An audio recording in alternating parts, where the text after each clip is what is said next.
Hey YouTube, Shinobi here with a review of the Power Rangers Samurai SharkZord with Shark Attack Ranger.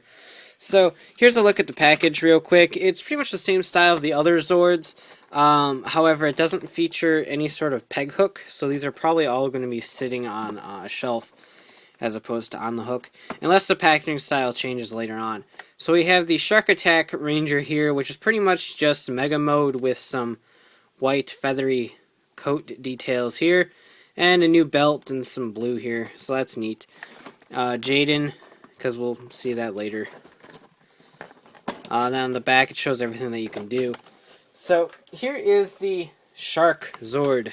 The SharkZord was the Kyoryuu Origami in Shinkenger. Kyoryuu being dinosaur.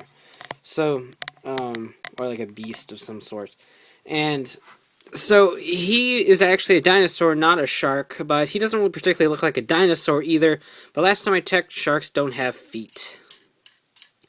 So you're a little bit flawed there, Bandai, but oh well. Still, it does look slightly sharkish in my opinion. So I can see where they decided to change this to a shark. Just the feet thing kind of bothers me. He's a land shark, I guess. He's Garchomp. But regardless, they added a fin back here and a fin right here to make it seem more like a shark, ignoring the feet yet again. So we'll just do that, cover that up. But for those of you that want to be 100% faithful to the show, these do pop right off. They leave some holes.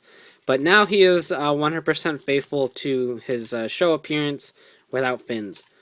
So for sticklers of the show, you can still have an accurate SharkZord.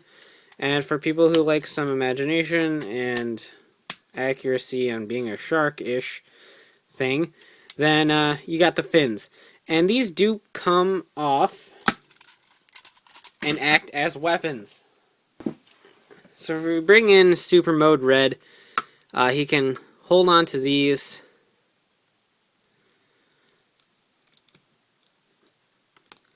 like so and use them as swords or something like that.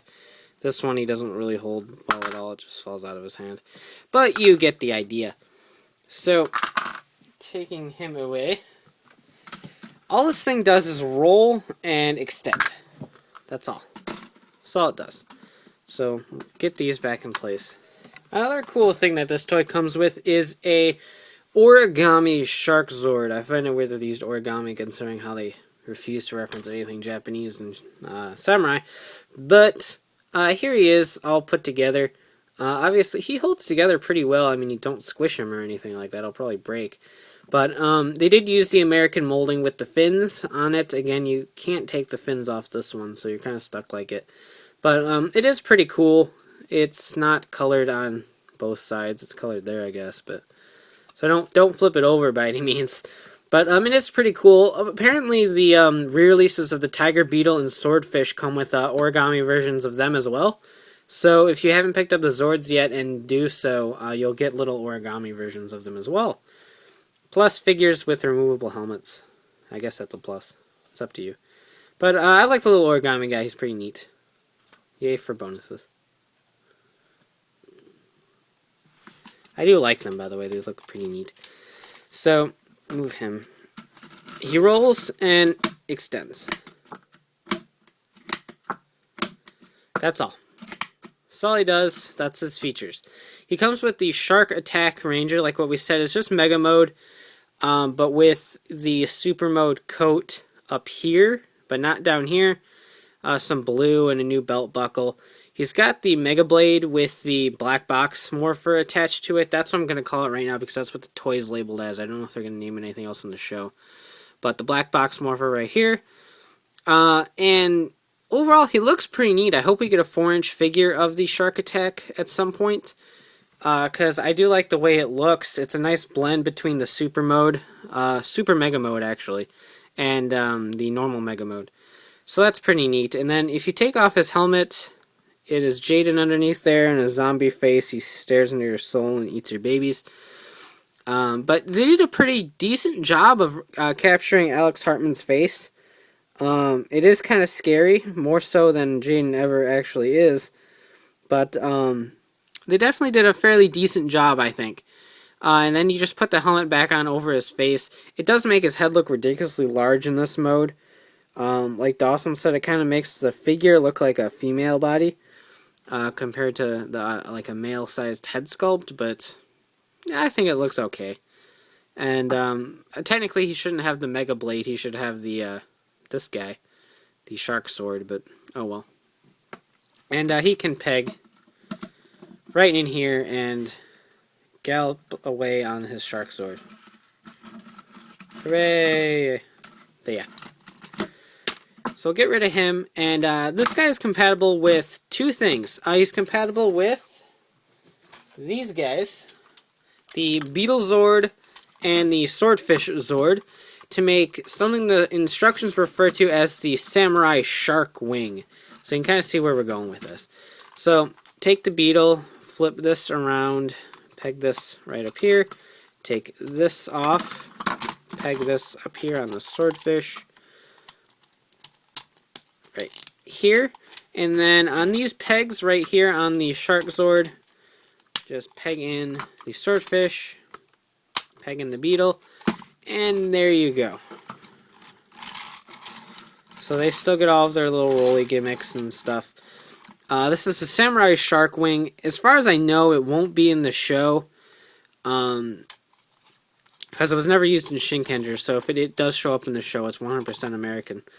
But it does look kind of cool, I think.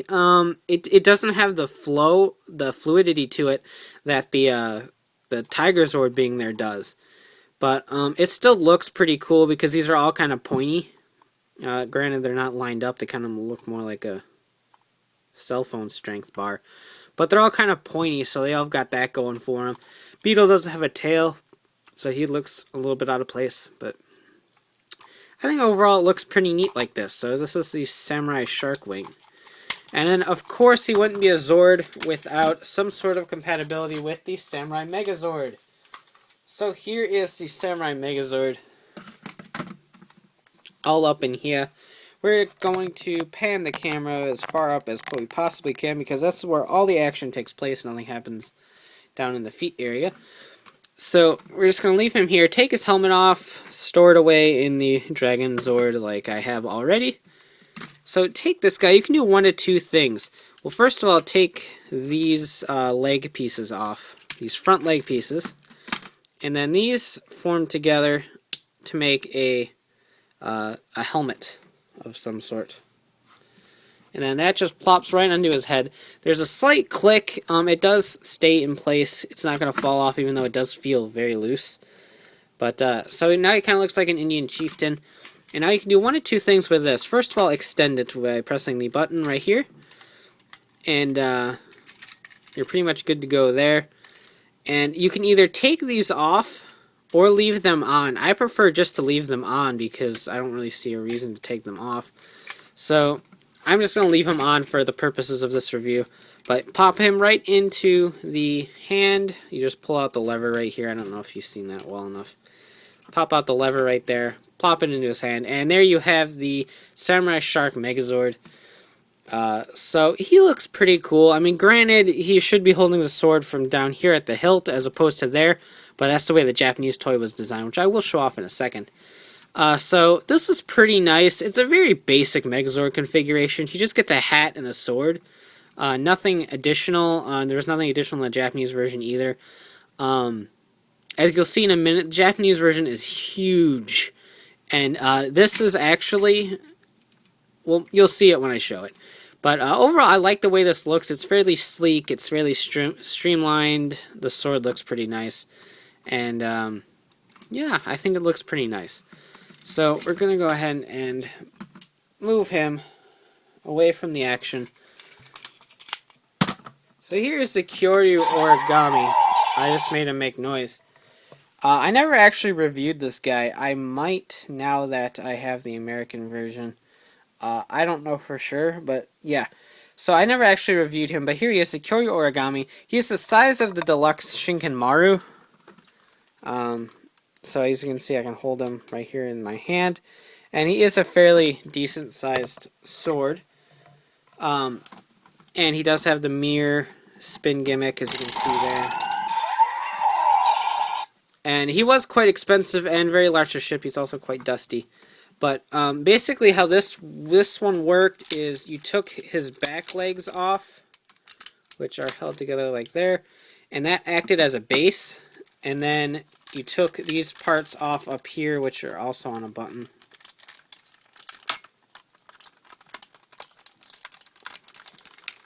That made the helmet just like the American release. And then you brought out this peg. The Shinkano would hold that peg. Shut up. And then that would sit in right there. And what would happen is the Shinkano would hold the sword right there at this peg. And you would have a giant sword for him to hold. So obviously the Japanese release is a lot more impressive, as it is a functioning sword. And the combination with Shinkano just looks absolutely like incredible, just by how giant the sword is compared to the actual robot. However, the SharkZord still has a place, and I love the fact that I can have a very tiny Kyoryuu Origami, and you can kind of tote him around, and he does that extending thing, and for some reason I think he's kind of cute. I don't know why, but I find myself really liking the samurai toys, to be honest. As much as I love Shinkano and company, a lot of the auxiliaries are really big. It's nice to have some smaller, a little bit more streamlined versions of them. As for this guy, he does exactly what the Kyoryuu Origami does in terms of combining with the Megazord. Obviously, he's not a functioning sword. He's more like a knife, if you were to actually hold this. But I still think they did a pretty good job at adapting this into the line. I'm actually quite impressed by the way that they managed to pull it off, fairly accurate enough. So I do think he's a great pickup. If you have the other Samurai Zords, I don't see why you would skip this guy, even though if they do use a lot of Shinkenger footage, he won't show up again. He'll show up once, maybe. So he won't show up that often unless they do some American scenes, which I hope they do, because I do like the Kyoryuu Origami. But yeah, I do recommend him. I wouldn't pick him up for the $17.99 that he's currently at Toys R Us for. I'd wait out for Kmart or something to try to get it in for like about $12.99 or so, because he's not really worth $17.99, even though I do love him to death. So I definitely do recommend picking this guy up if you can find him for cheap.